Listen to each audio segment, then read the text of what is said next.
Only your parents truly want you to succeed, Mason brainwashed me. Everyone else is jealous. Don't listen to the haters. At 11, I got into the country's top music conservatory prep school. A legendary professor took me on as his final student. The news shattered our small town. Reporters camped on our lawn. Mason loved the clout. He stood on the porch, selling his toxic brand of love to anyone who would listen. I told Winter, piano is your life. If you don't play, you might as well be dead, he bragged to a journalist. My discipline is strict. Once, she played a note wrong 3 times. I slapped her face. On the 4th try? Perfect. He laughed. Kids are animals. They need to be broken to be built. She might hate me now, but she'll thank me when she's famous. The headline screamed, the 600 slaps that made a genius. Some parents were horrified. Most were envious. They came to our house, asking for advice. Isn't that too harsh? One brave mom asked. That's why your kid is average, another parent snapped back. We moved to the city.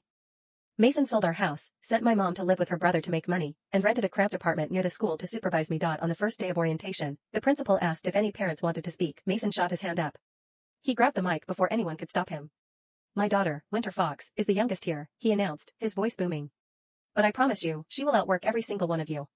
She isn't just going to be the next great soloist. She is going to destroy the competition. I shrank into my seat. 300 heads turned to look at me. I tugged on his sleeve. Dad, please. Stop. He glared at me. Louder. You need to crush them. From that day on, I was a pariah. I had no friends. I didn't know the slang. I didn't know the movies. I ate lunch alone in a bathroom stall. I studied alone. Everyone knew I was the top student, but they also knew I was a freak. After a year of this, the school nurse diagnosed me with clinical depression. Mason was baffled. Depression? I grew up with dirt floors and I'm fine. She wears designer clothes and goes to a private school. What does she have to be sad about? He read online that trauma makes better art. He came home grinning. It's a gift, Winter. Use the pain. It'll make your Chopin sound authentic. He picked up the belt. Now. Practice. But that day, I didn't practice. I ran. I climbed the fire escape to the roof of the school. The wind on the 20th floor was violent.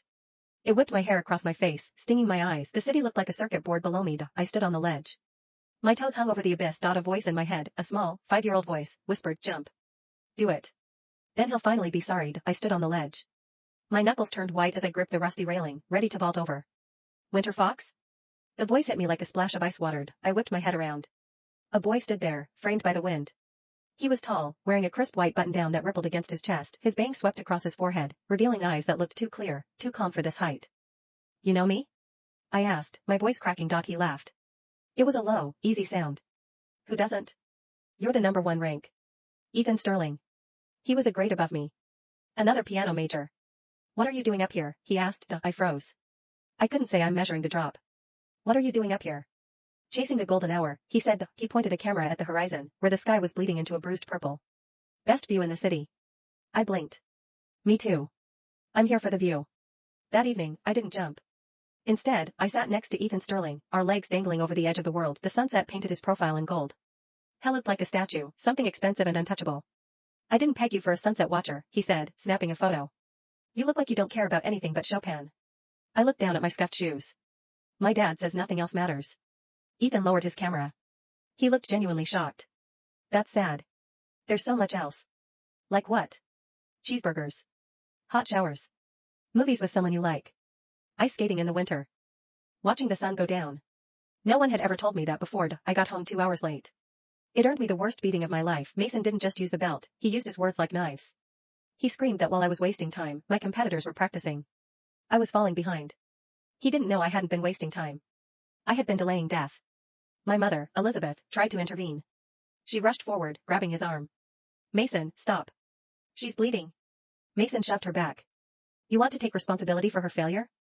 You want to explain to the world why she's a loser? Elizabeth shrank back. She lowered her head and let the belt fall. She knew the rules. The news reports said Mason Steele was a genius educator. The 600 slaps were necessary. Who was she to argue with results? The night ended with no dinner and 4 hours of penalty practice. As I sat on the bench, shaking from pain and hunger, Mason leaned over me. He smelled of stale sweat and rage. You keep writing that you want to die, he hissed. So do it. But as long as you're breathing in my house, you play the damn piano. My hands froze over the keys. I looked up, eyes wide. What? He sneered.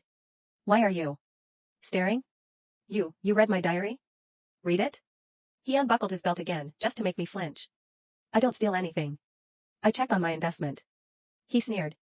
And let me tell you, that emo garbage is pathetic. He turned to my mom. She writes this trash for attention. She's trying to manipulate me. He leaned close to my ear. You think you can threaten me? Go ahead. Drink bleach. I'll even buy it for you. But until you're in the ground, you work. That night, my body burned with welts. Through the thin walls, I heard him laughing about my suicide note. But I didn't want to die anymore. Ethan Sterling said he'd be waiting for me on the roof tomorrow.